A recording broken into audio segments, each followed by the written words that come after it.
En este video vamos a seguir exponiendo las ideas fundamentales contenidas en un estudio hecho por la Sociedad Teosófica acerca de la unidad esencial de todas las religiones. Para el efecto, vamos a seguir basándonos en el libro de la filósofa inglesa Anna Besant, llamado La Sabiduría Antigua. En este libro la señora Besant compara los libros sagrados de todas las religiones y demuestra claramente que todas en su aspecto esotérico tienen las mismas verdades y que estas verdades son originadas de la más antigua de todas las religiones, que es la religión de la raza aria, que es la religión del brahmanismo, la religión de la India. Y continúa así diciendo la señora Besant: en la religión de Zoroastro encontramos la concepción de la existencia una, figurada por el espacio ilimitado de donde surge el logos. Y Ahura Mazda, el creador, dice así: supremo en omnisciencia y en bondad, sin rival ni esplendor, la región de la luz es la residencia de Ahura Mazda. A él se rinde homenaje en primer lugar en el Yasna, la principal obra litúrgica de los zoroastrianos, y que dice así: yo proclamo y cumpliré mi Yasna oculto hacia Ahura Mazda, el creador, el radiante, el más grande y el mejor, el más hermoso. Para nuestra concepción, el más firme, el más sabio, aquel entre todos los seres cuyo cuerpo es el más perfecto, el que cumple sus fines tan infaliblemente por el orden equitativo que ha establecido, hacia él que prime nuestras almas en la vía recta, el que irradia a lo lejos su gracia creadora de alegría, que nos ha hecho y formado, alimentado y protegido, el espíritu bienhechor entre todos. El adorador rinde fuego a los Ameshampens y a otros dioses, pero el Dios Supremo manifestado, el Logos, no se representa a ti como Trinidad. Como entre los hebreos hubo en el culto exotérico la tendencia a perder de vista esta verdad fundamental. Felizmente, podemos encontrar la huella de su enseñanza originaria, aunque desapareciera de las creencias populares. Uno de los investigadores del zoroastrismo, el Dr. Hang, en un ensayo sobre los Parsis, dice que Ahura Mazda es el Ser Supremo y que de él todos fueron engendrados.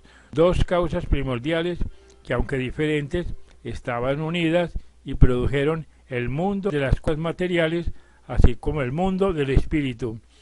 Estos dos principios fueron llamados gemelos y están presentes en todas las cosas, así en Ahura Mazda como en el hombre.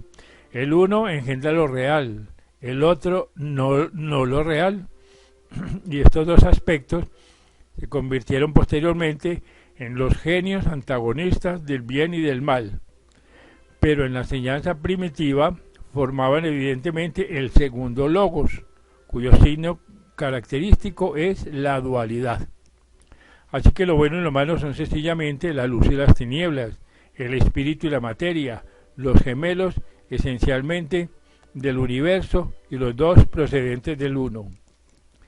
Criticando la idea posterior de los dos genios, dice el Dr. Han: tal es la noción zoroastriana original de los espíritus creadores, que forman sencillamente dos partes del ser divino, pero ulteriormente, a consecuencia de errores y falsas interpretaciones, esta doctrina del gran fundador fue adulterada y llegó a corromperse.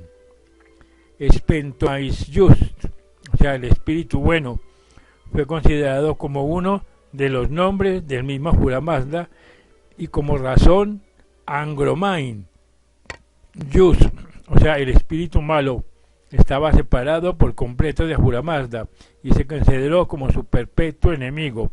Así nació el dualismo de Dios y del diablo. La opinión del Dr. Han parece corroborada por la Gata Ajunasvalti, dando a Zoroastro o Zaratra por los arcángeles al mismo tiempo que otros gatas. Y dicen así: en el principio había una pareja gemela, dos espíritus, cada uno de actividad particular, a saber, el bien y el mal. Y esos dos espíritus unidos crearon la primera cosa, cosas materiales, uno la realidad, otro la no realidad, y para socorrer esta vida, para acrecentarla, Almighty acudió con sus riquezas, la inteligencia buena y verdadera. Ella, la eterna, creó el mundo material. Todas las cosas perfectas, reconocidas como los seres mejores, se recogen en la morada magnífica de la buena inteligencia, la salvia y la justa. Y dice la señora Visa: aquí encontramos los tres logos. Ahura Mazda, el primero, o sea, el principio, la vida suprema. En él y por él, los dos gemelos.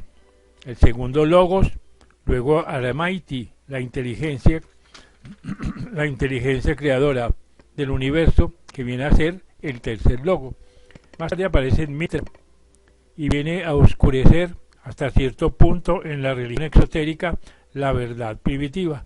De ella se ha dicho: Ahura Mazda la estableció para conservar y velar todo el universo, nunca dormida, siempre en vela, guarda la creación de Mazda. Así que Mitra era un dios subordinado, la luz del cielo, como Varuna era el cielo mismo, una de las grandes inteligencias creadoras. Las más elevadas de estas inteligencias fueron los 6 Ajmeshaspen, presididos por Bohumán, el buen pensamiento de Ahura Mazda, y ellas son los que administran toda la creación material. La reencarnación, por otra parte, no se consigna en las obras que se han traducido hasta el presente, y tal creencia no se encuentra tampoco en los países modernos.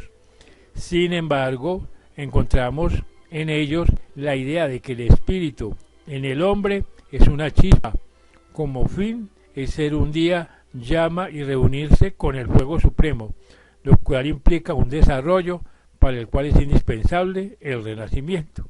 Así que en el zoroastrismo quedaría incomprendido mientras no se hallen los oráculos caldeos y los escritos que a ellos se refiere, porque realmente de ahí procede su origen. Y yendo hacia Occidente, hacia Grecia, encontramos el sistema órfico, del que algunos estudiantes, como el señor Mead, nos habla en su obra titulada Orpheus, la inefable oscuridad, 3 veces desconocida. Tal era el nombre dado a la existencia única, a la unidad. Y dice: según la teología de Orfeo, todas las cosas proceden de un principio inmenso, al que la pobre y débil concepción humana nos obliga a designar un nombre, aunque sea completamente inefable. Este principio es, según el lenguaje reverente de los egipcios, una oscuridad 3 veces desconocida, en cuya contemplación toda ciencia se convierte en ignorancia. Y de ahí procede la Trinidad primordial, el bien universal, el alma universal y la mente universal. He aquí pues nuevamente la Trinidad lógica, y el señor Mead se expresa en los siguientes términos: la primera tríada que se puede manifestar al intelecto no es sino una reflexión o representación de lo que no puede manifestarse. Sus hipóstasis son: primero, el bien, que es supraesencial; b, el alma del mundo, esencia autodeterminante; y c, el intelecto o la inteligencia, que es una esencia indivisible e inmutable. Luego viene una serie de tríadas, siempre descendentes, que con creciente esplendor reproducen las características de la primera, hasta llegar al hombre, que, entre comillas, contiene en sí mismo, potencialmente, la suma y la sustancia del universo. La raza de los hombres y de los dioses es, pues, una. Píndar, que era uno de los pitagóricos, citado por San Clemente, dice: por eso se ha llamado al hombre microcosmos, o mundo pequeño, para distinguirlo del macrocosmos, que es el universo, o sea, el mundo total. Y añade la Visa: El hombre posee el nous, o sea, la inteligencia real, o parte racional, y la parte irracional. Las dos primeras forman cada uno una tríada nueva y presentan así la división septenaria más elaborada. El hombre puede ser considerado también como poseedor de tres vehículos: el cuerpo físico, el cuerpo sutil y el cuerpo luciforme, o sea, el que es el cuerpo de causa o vestido kármico del alma, donde se acumula su destino, o más bien todos los gérmenes de la causalidad pasada. Esta es aquí el, entre comillas, el alma hilo, como se llama a veces, el cuerpo que pasa de encarnación en encarnación. En cuanto a este tema de la reencarnación, de acuerdo con todos los adeptos a los misterios en todos los países, los órficos creían en ellos. El señor Mead cita en apoyo de su aserto numerosos testimonios y demuestra que Platón, Empédocles, Pitágoras y otros enseñaron tal doctrina. Únicamente por la virtud podían los hombres liberarse de esa rueda de las vidas, entre comillas. Y el otro investigador, notas a sus obras selectas de Plotino, citó un pasaje de Demasio a propósito de las enseñanzas de Platón sobre lo que hay más allá del uno, o sea, la existencia manifestada, y dice así: parece en verdad que Platón nos lleva inefablemente a través del uno como intermediario hasta lo inefable más allá del uno, que es actual objeto de nuestra discusión. Llega por una ablación del uno, como llega el uno por una ablación de las demás cosas. Lo que está más allá del uno debe honrarse con perfectísimo silencio. El uno en verdad quiere existir por sí mismo sin ningún otro, pero lo desconocido más allá del uno es absolutamente inefable, y confesamos que no podemos conocerle ni ignorarle, aunque está recubierto por nosotros de un velo de superignorancia.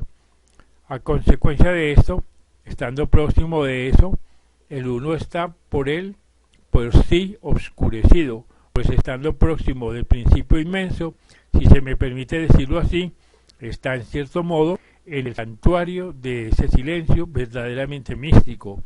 El principio está por encima del uno de todas las cosas, porque es más sencillo que cada uno de ellos. Así que las escuelas pitagórica, platónica, neoplatónica tienen tantos puntos de contacto con el pensamiento hindú y budista que es evidente su derivación de una fuente única. Y así se señalan estos puntos, y su opinión puede resumirse de la siguiente forma: lo más sorprendente es la semejanza, o mejor dicho, la identidad de la doctrina del uno o del único en los Upanishads y en la escuela de Elea, la griega, la doctrina de Xenofanes sobre la unidad de Dios y cosmos, y sobre la inmutabilidad del único, y más aún de Parménides, que consideraba la realidad como atributo exclusivo del único increado, indestructible, omnipresente, mientras que todo lo que es múltiple y está sujeto a cambio solo es una apariencia, que enseñaba además que ser y pensar no son sino una misma cosa.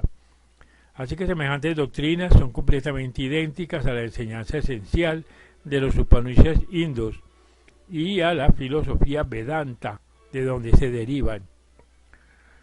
Y remontándose en época más remota todavía, la opinión de Tales de que todo lo existente ha salido del agua se parece sorprendentemente a la doctrina védica, según la cual el universo salió del seno de las aguas.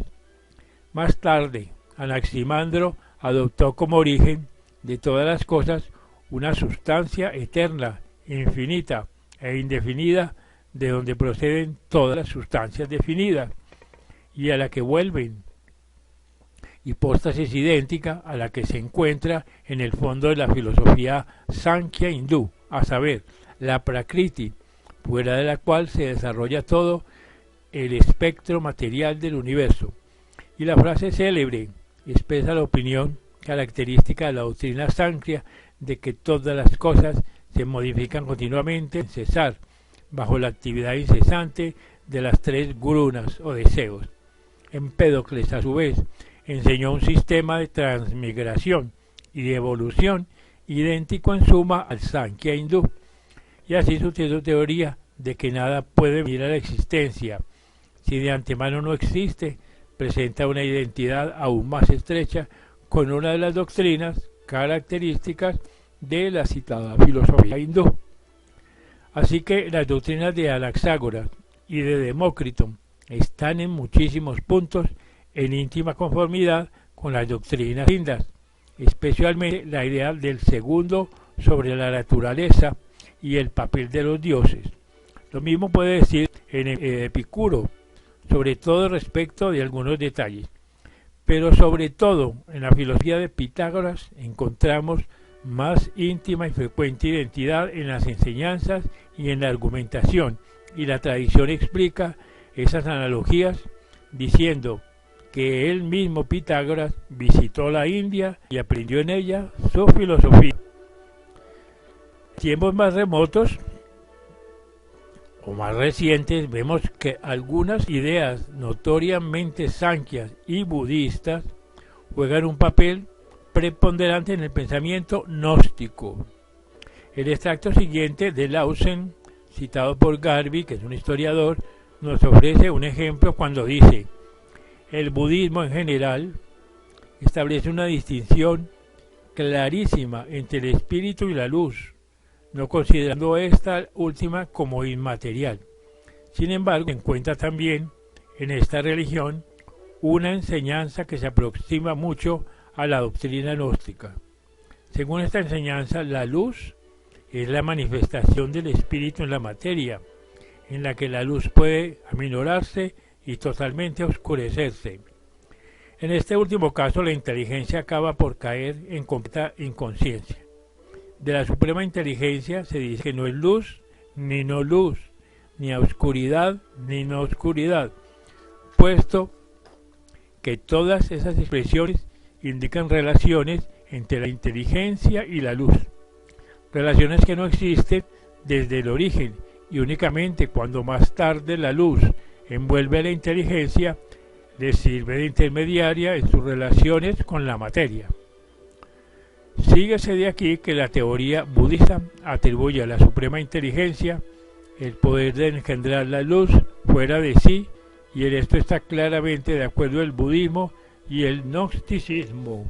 Así que seguimos con nuestras notas sobre la identidad esencial de las religiones, cuando añade la señora Bisan. El investigador Garvey observa aquí que la concordancia entre los puntos examinados del gnosticismo con los de la filosofía sankhya hindú es más completa todavía que con el budismo. Así, mientras esa manera de ver las relaciones entre la luz y el espíritu pertenece a una fase muy reciente del budismo y no forma el carácter esencial del mismo, la filosofía sankhya, por el contrario, enseña con precisión y claridad que el espíritu es luz.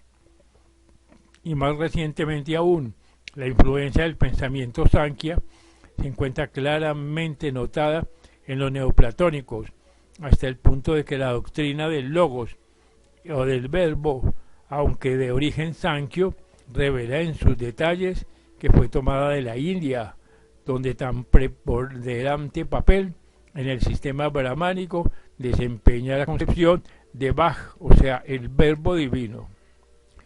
Y pasando a la religión cristiana, contemporánea de los sistemas gnóstico y neoplatónico, encontramos sin esfuerzo la mayoría de las básicas enseñanzas que nos están siendo familiares. El triple logo, por su parte, aparece en la Trinidad.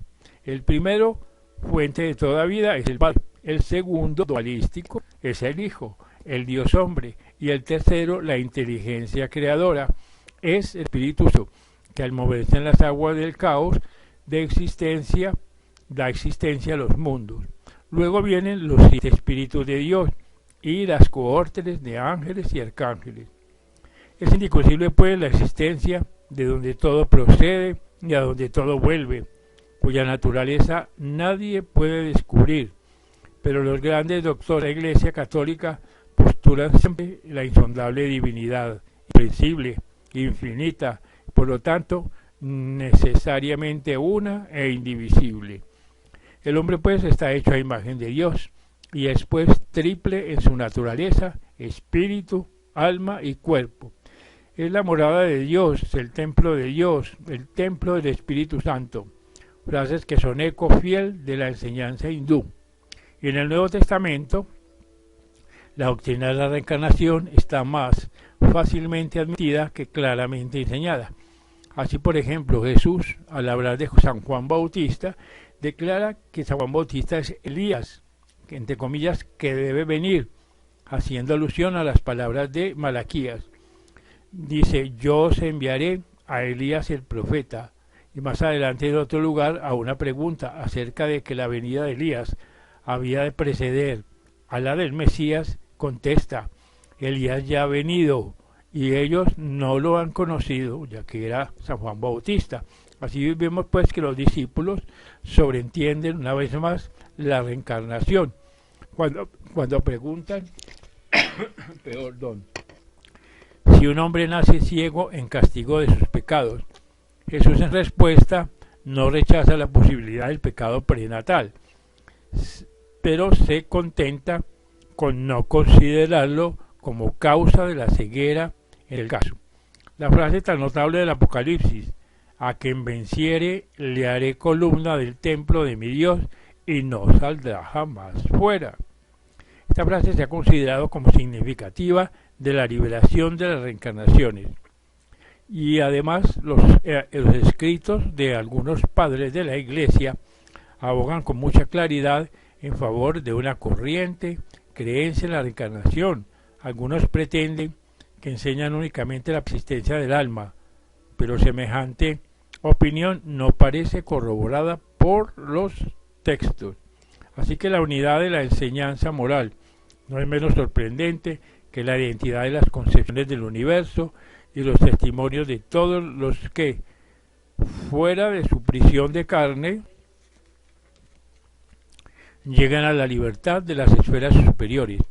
Es claro, pues, que ese cuerpo de enseñanza primordial fue confiado a guardas inteligentes que lo enseñaron en las escuelas y formaron los discípulos. La identidad de esas escuelas, su disciplina, se evidencia al estudiar su enseñanza moral, las condiciones impuestas a los discípulos y los estados mentales y morales a que llegaban. Y luego continúa la señora Bizan. En el Tao Te Ching encontramos una distinción mordaz entre las diversas categorías de estudiantes. Los estudiantes de la clase más elevada, cuando oyen hablar del Tao, lo practican sinceramente. Los de la clase media tanto parecen seguirle como abandonarle. Y los estudiantes de la clase inferior, cuando oyen hablar de él, se ríen grandemente. Y en el mismo leemos lo siguiente. El sabio pone su propia persona la última, hallándola, sin embargo, la primera. La trata como extraña y, sin embargo, la preserva. No es por carencia de fin personal y privado por lo que tales fines se realizan. Está desprovisto de vanidad y por eso brilla. No tiene presunción y por eso se le distingue. No se vanagloria y se le reconoce mérito. No se muestra suficiente y por eso adquiere superioridad. Y porque está libre de toda lucha, nadie puede luchar contra él. No hay crimen mayor que alimentar la ambición, ni calamidad más grande que estar descontento de la propia suerte. Falta más gravísima que el deseo de obtener. Para los que son buenos conmigo, soy bueno, y también para los que no lo son, y así todos acaban por ser buenos.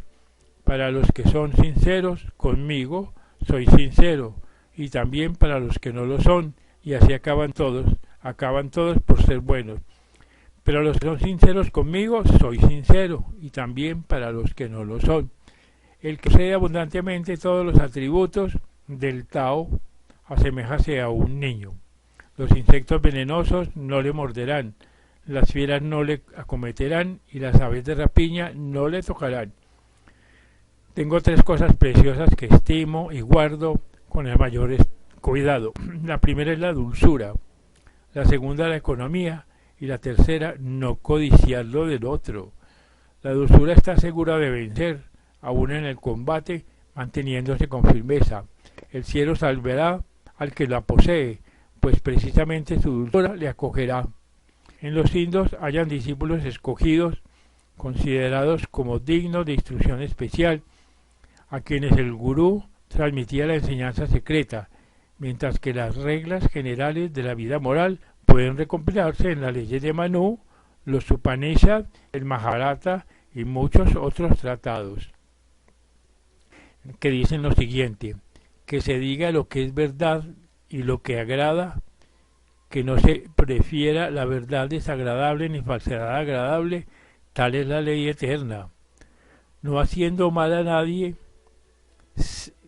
ningún mal, se acumulan poco a poco méritos espirituales.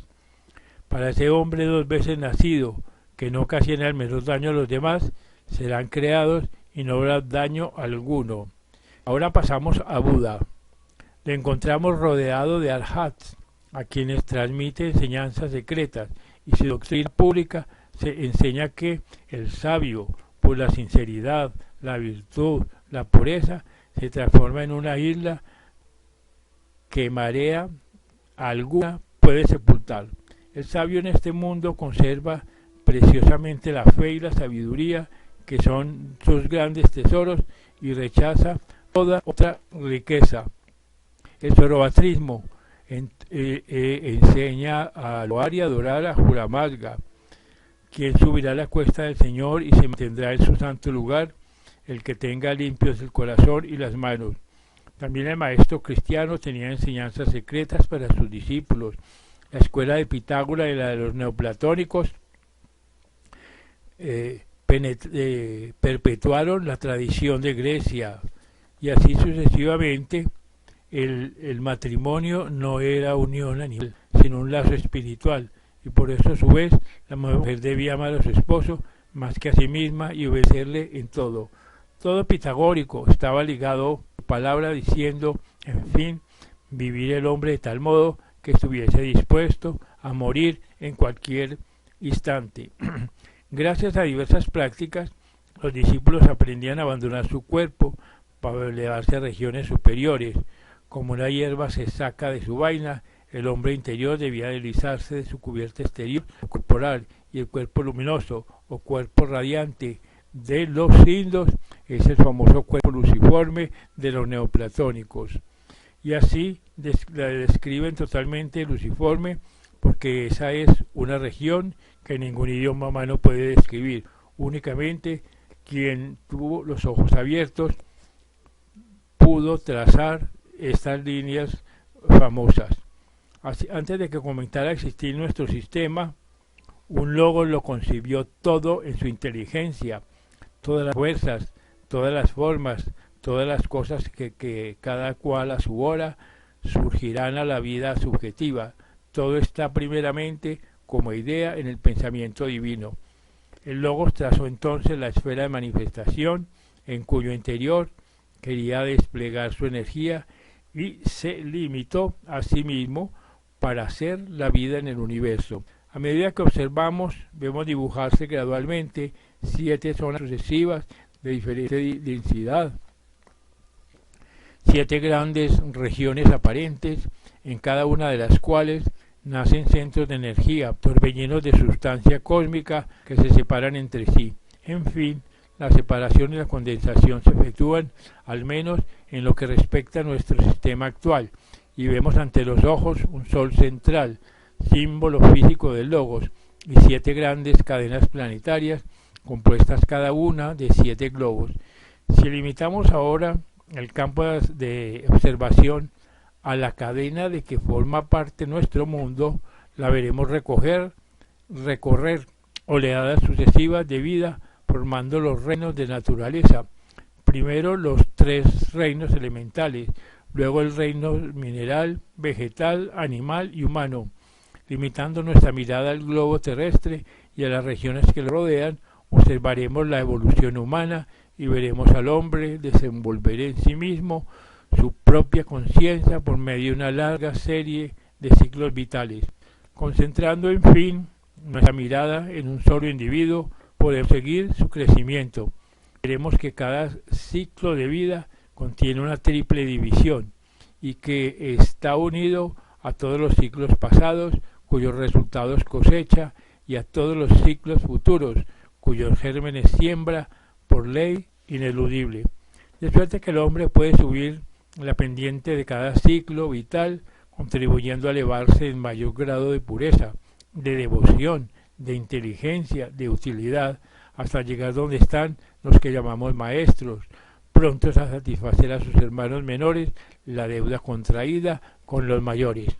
Este, pues, es el relato que hace la señora Anna Besant en el libro ya mencionado, La sabiduría antigua, sobre la identidad esencial de todas las religiones, la cual son en este estudio comparados minuciosamente y donde se llega a la conclusión de que todas las religiones tienen un origen común y son esencialmente idénticas a nivel esotérico.